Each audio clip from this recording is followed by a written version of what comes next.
According to the Olympics official website, Team USA's win over Japan only drew 13,040 fans, which was the lowest attended game. This had some observers wondering if the presence of Caitlin Clark and Angel Reese would have the stands packed for Team USA. Team USA draws the lowest attendance. How's it feel?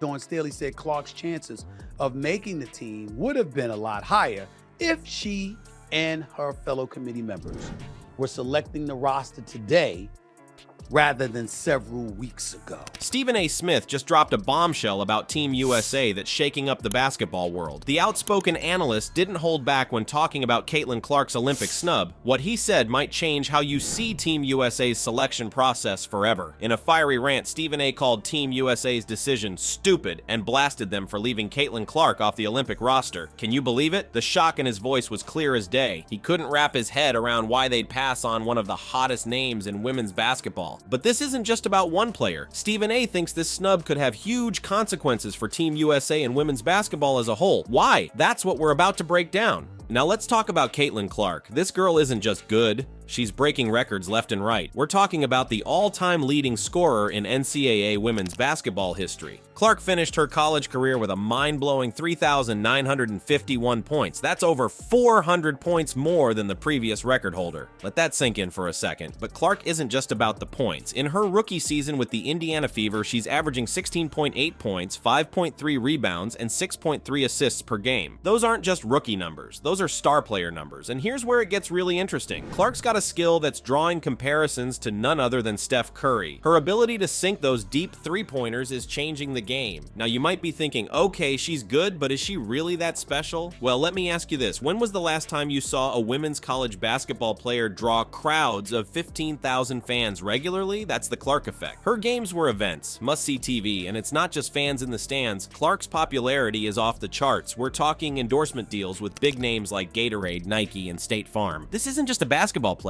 This is a full-on phenomenon, but here's where things get really crazy. Despite all this, the records, the skills, the massive fan following, Caitlin Clark isn't on the Team USA Olympic roster. Can you believe it? The player who's been compared to Steph Curry, who's breaking records and changing the game, isn't going to be representing the USA in Paris. And now you might be wondering, how is this possible? What were they thinking? Well, that's exactly what Stephen A. Smith wants to know, and he's not alone. Even Dawn Staley, who's on the Team USA selection committee, admitted that if they were picking the team now, Clark would be in really high consideration. So what changed? Why isn't she on the team? This decision isn't just about leaving a talented player off the roster, it's about potentially missing a huge opportunity. Think about it. Clark has the star power to draw massive crowds. She could elevate the visibility of women's basketball on a global stage. We're talking about a player who could change how the world sees the sport. So why would Team USA pass on that? Is it just about performance on the court, or is there more to it? Are they sticking to a tried and true formula, or have they missed the boat on a game-changing talent? Now let's talk about how Team USA picks their Olympic squad.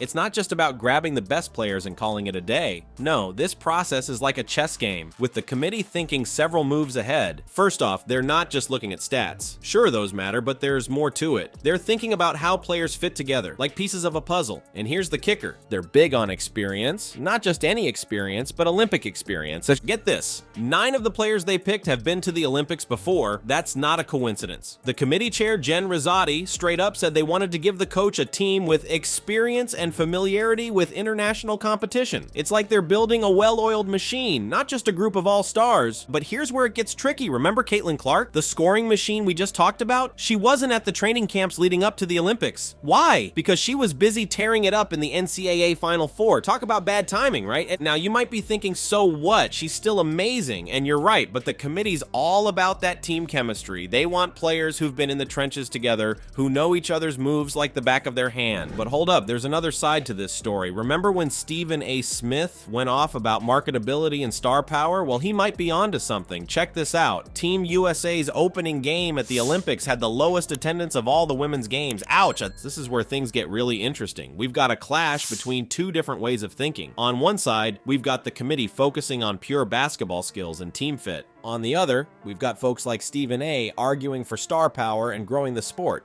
Think about it. What if they had picked Caitlin Clark? Would those stands have been full? Would more eyes be on women's basketball right now?